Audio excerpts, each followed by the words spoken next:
Assalamualaikum warahmatullahi wabarakatuh. Perkenalkan, nama saya Nursan Samsudin. Saya selaku mahasiswa dari kampus Timik jurusan Sistem Informasi. Dalam pembuatan video ini, saya akan menjelaskan tugas saya dari mata kuliah Masyarakat dan Komputer. Jadi materi yang akan saya bawakan hari ini yaitu yang berjudul komputer di lingkungan masyarakat. Dalam mempersingkat waktu, di sini saya akan lanjut saja. Dalam menyadari pengaruh komputer, saat ini komputer telah digunakan dalam setiap hal kehidupan manusia, antara lain bisnis, pendidikan, pemerintahan, kedokteran atau kesehatan, militer, transportasi, dan seni dan rekreasi. Yang pertama, bisnis dan pemerintahan. Semua jenis organisasi menggunakan komputer secara ekstensif untuk mengelola komunikasi, keuangan, dan proyek, tak peduli berapapun ukuran organisasi tersebut. Contohnya, bagaimana komputer digunakan dalam bisnis dan lembaga pemerintahan. Yang pertama dokumen, yang kedua keuangan, yang ketiga presentasi, yang keempat database, yang kelima menjadwalkan pertemuan dan event, yang keenam manajemen proyek. Yang pertama, dokumen.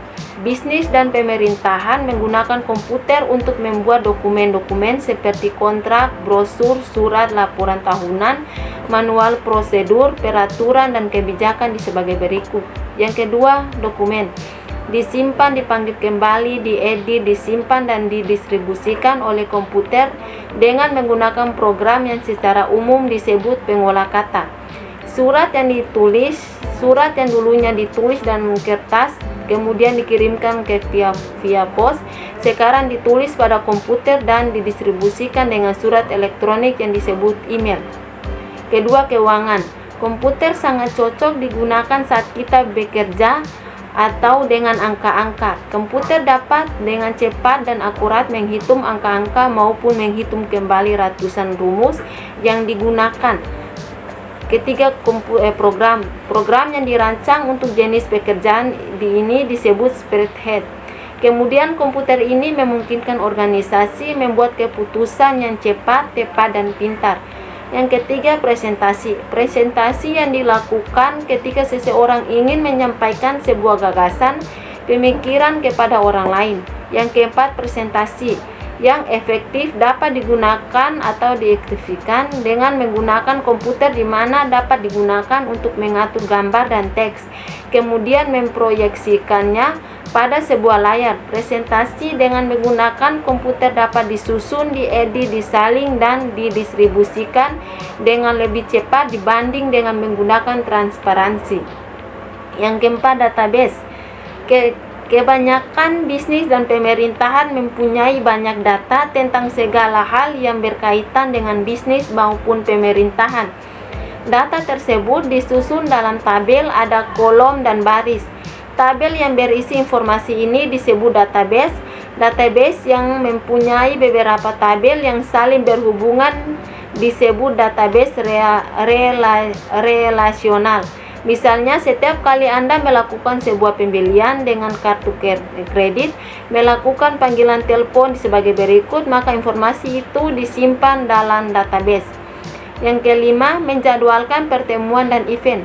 Aktivitas kelompok membutuhkan koordinasi dalam menemukan waktu dan tempat yang sering terjadi dalam pertemuan. Organisasi dapat menggunakan program komputer dengan fitur kalender, di mana anggota kelompok mencatat aktivitas-aktivitas mereka, sehingga jika seseorang ingin menyusun sebuah pertemuan, maka program akan mencari agenda dari semua peserta untuk menemukan waktu di mana semua anggota dapat hadir, kemudian memeriksa agenda lainnya untuk menemukan ruang pertemuan yang tersedia. Yang keenam, manajemen proyek. Proyek-proyek yang kompleks melibatkan banyak kelompok yang harus dikoordinasikan dan dikelola. Aktivitas tugas sering saling tergantung, di mana penundaan atau perubahan pada satu tugas akan mempengaruhi tugas lainnya. Tanggal-tanggal penting. dan perubahan yang mempengaruhi tanggal tersebut harus diidentifikasi. Hubungan antar bagian dari proyek disajikan dalam grafik, yaitu Gantt atau PERT. Pendidikan. Sebagian besar komunitas menyadari pentingnya akses komputer dalam ruang kelas bagi para guru, dosen, dan siswa atau mahasiswa. Penggunaan komputer dan internet saat ini telah banyak dibutuhkan dan dalam dunia pendidikan. Komputer dan internet juga mempengaruhi sistem belajar mengajar, di mana para peserta didik dapat mengikuti pelajaran secara online. Kedua, pendidikan keterlibatan orang tua. Banyak orang tua memiliki komputer dan internet. Mereka perlu menggunakannya untuk melihat apa yang terjadi dalam proses pendidikan putra-putrinya, misalnya bagian hasil belajar, kehadiran kegiatan sebagai berikut. Guru, dosen dapat berkomunikasi dengan para orang tua secara online, misal untuk secara kemajuan belajar, biaya sekolah tambahan dengan cara langsung menggunakan email dan halaman web. Pendidikan jarak jauh. Pendidikan di perguruan tinggi dapat secara signifikan dipengaruhi oleh penggunaan komputer untuk melakukan kegiatan belajar jarak jauh. Istilah pendidikan jarak jauh sudah umum digunakan karena metode ini populer untuk mengajar banyak orang di area yang atau peserta didik.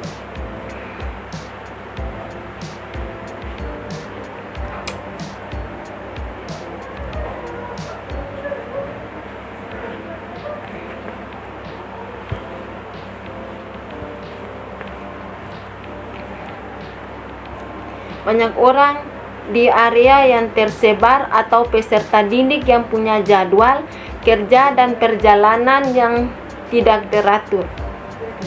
Pendidikan jarak jauh sangat berguna bagi peserta didik yang tidak dapat mengikuti kelas biasa tanpa ada konflik waktu, atau bagi peserta didik yang mobilitasnya terbatas. Setelah itu, kedokteran dan kesehatan. Dunia kedokteran atau industri kesehatan menggunakan komputer sebagai alat bantu untuk mendiagnosis dan memberikan treatment pengobatan. Komputer dapat digunakan untuk menghasilkan foto yang lebih baik dari tubuh pasien. Catatan rekam medis pasien dapat dicatat pada komputer dengan menggunakan database, maka dapat diketahui dengan mudah sejarah kesehatan pasien. Setelah itu, militer. Komputer adalah bagian terpenting dari aktivitas militer. Komputer dapat digunakan untuk pelatihan dan memungkinkan untuk belajar dari kesalahan fatal yang mematikan dengan melalui rekaman kinerja para training orang yang dilatih. Komputer digunakan untuk mengidentifikasi lokasi target dan mengarahkan senjata secara otomatis ke posisi lawan. Peralatan militer sering amat canggih dan rumit sehingga komputer dibutuhkan untuk menyimpan dan menampilkan kembali manual teknis dalam bentuk digital. Setelah itu, transportasi. Bagi industri transportasi saat ini, komputer memberikan kemampuan untuk mengelola kendaraan dengan melacak lokasi dan penggunaan kendaraan. Komputer digunakan mendeteksi banyaknya mobil menunggu di lampu perhentian. Selain itu, dapat menghitung waktu optimum dari sinyal lampu lalu lintas untuk melancar arus lalu lintas. Bisnis penerbangan menggunakan komputer untuk reservasi bandar udara tidak berfungsi dengan aman tanpa menggunakan komputer untuk membantu melacak pesawat yang sedang terbang dan yang ada di darat. Komputer digunakan untuk menghitung volume bahan bakar. Ya baik, di situ saja penjelasan saya. Jika ada kata-kata yang salah, mohon dimaafkan. Wabillahi taufiq walhidayah. Wassalamualaikum warahmatullahi wabarakatuh.